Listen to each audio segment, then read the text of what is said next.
महाराष्ट्र में एक लड़का था। उसकी माँ बहुत कुशल और सत्संगी थी। वह बच्चे को थोड़ा बहुत ध्यान भी सिखाती थी। अतः लड़का 14-15 साल का हुआ तब तक उसकी बुद्धि विलक्षण बन चुकी थी। तो एक बार 4 डकैत थे। उन्होंने कहीं डाका डाला। उन्हें हीरे जवाहरात से भरी अटैची मिल गई। उसे सुरक्षित रखने के लिए चारों एक ईमानदार बुढ़िया के पास पहुंचे और अटैची देते हुए बोले कि माताजी, हम चारों मित्र व्यापार धंधा करने निकल रहे हैं। हमारे पास कुछ पूंजी है। इस जोखिम को कहाँ लेके घूमेंगे हम? तो यहाँ हमारी कोई जान पहचान का नहीं है। इसे आप रख लो। जब हम चारों आएंगे तभी हमें देना। बुढ़िया ने कहा, ठीक है। अटैची लेकर चारों रवाना हो गए। आगे गए तो एक चरवाहा दूध बेच रहा था। इन लोगों को दूध पीने की इच्छा हुई। पास में कोई बर्तन नहीं था तो तीनों डकैतों ने चौथे साथी को कहा कि जाओ और बुढ़िया के घर से एक बर्तन ले आओ, हम लोग यहाँ इंतजार करते हैं। डकैत बर्तन लेने चला गया। रास्ते में नीयत बिगड़ गई। वह बुढ़िया के पास आकर बोला, माताजी, हम लोगों ने विचार बदल दिया है। हम यहाँ नहीं रुकेंगे, आज ही दूसरे नगर में चले जाएंगे। अतः हमारी अटैची लौटा दो। बाहर आकर उनके साथियों की तरफ देखा तो तीनों दूर खड़े थे। बुढ़िया ने बात पक्की करने के लिए इशारे में पूछा, दे दूं? डकैतों को लगा कि माई पूछ रही है, बर्तन देने की बात कर रही है, तो तीनों ने दूर से कह दिया, हाँ हाँ दे दो। बुढ़िया घर में गई, पिटारे से अटैची निकालकर और चौथे डकैत को दे दी। वह चौथा डकैत अटैची लेकर दूसरे रास्ते से निकल गया। तीनों साथी काफी इंतजार करने के बाद बुढ़िया के पास पहुंचे। उन्हें पता चला कि चौथा साथी अटैची ले भागा। अब वह बुढ़िया पर ही बिगड़ गए कि तुमने एक आदमी को अटैची दी ही क्यों, जबकि शर्त तो ये थी कि चारों आएंगे तभी देनी है। बात उलझी और राज दरबार में पहुंची। डकैतों ने पूरी हकीकत राजा को बताई। राजा ने माई से पूछा, क्यों जी, इन लोगों ने बक्सा दिया था? बुढ़िया बोलती है, जी महाराज, और ऐसा कहा था कि जब चारों आए तब लौटाना? जी महाराज। राजा ने आदेश दिया, तुमने एक ही आदमी को अटैची दी है, अब इन तीनों को अपना अपना हिस्सा मिलना ही चाहिए। तेरी माल मिल्कियत जमीन जायदाद जो भी हो सब बेचकर तुम्हें इन लोगों का हिस्सा चुकाना होगा। यह हमारा फरमान है।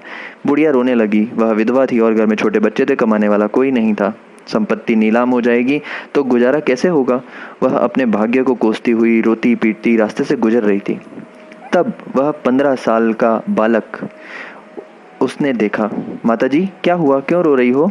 बुढ़िया ने सारा किस्सा कह सुनाया। आखिर में बोली, क्या करूं बेटे, मेरी तकदीर ही फूटी है, वरना उनकी अटैची लेती ही क्यों? तो बालक ने कहा, माताजी, आपकी तकदीर का कसूर नहीं है, कसूर तो उस राजा की खोपड़ी का है।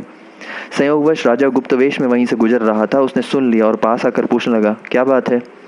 बात यह है कि नगर के राजा को न्याय करना नहीं आता। इस माताजी के मामले में उन्होंने गलत निर्णय दिया है। उस बालक की निर्भयता पूर्वक बोली गई ये बात राजा को दिल से लग गई। राजा ने कहा, अगर तू न्यायाधीश होता तो कैसा न्याय देता? किशोर बालक ने कहा, राजा को न्याय करवाने की गरज होगी तो मुझे दरबार में बुलाएंगे और फिर ही मैं न्याय दूंगा। दूसरे दिन राजा ने उस बालक को राज दरबार में बुलाया। पूरी सभा लोगों से भरी हुई थी। वह बुढ़िया माई और तीनों मित्र भी बुलाए गए थे। राजा ने पूरा मामला उस बालक को सौंप दिया।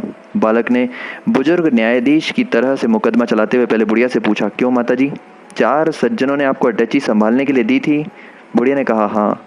बालक ने कहा, चारों सज्जन मिलकर एक साथ अटैची लेने आए तभी अटैची लौटाने के लिए कहा था? तो बुढ़िया ने कहा, हाँ। तो अब बालक ने तीनों मित्रों से कहा, फिर तो झगड़े की कोई बात ही नहीं है। भाइयों, आपने ऐसा ही कहा ना कि जब चारों मिलकर आएंगे तब अटैची लौटा देना? तो डकैतों ने कहा, हाँ ठीक बात है, हमने इस्माइल से यही तय किया था।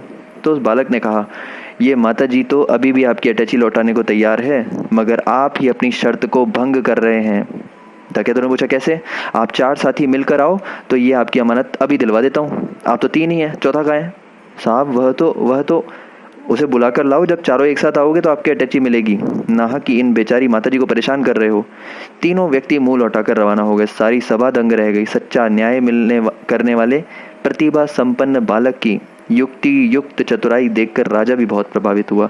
वही बालक आगे चलकर महाराष्ट्र का मुख्य न्यायाधीश बना और मरियाड़ा रमण के नाम से सुविख्यात हुआ। प्रतिभा विकसित करने की कुंजी सीख लो। जरा सी बात में खिन्न न होना, मन को स्वस्थ व शांत रखना, ऐसी पुस्तकें पढ़ना जो संयम और सदाचार बढ़ाए।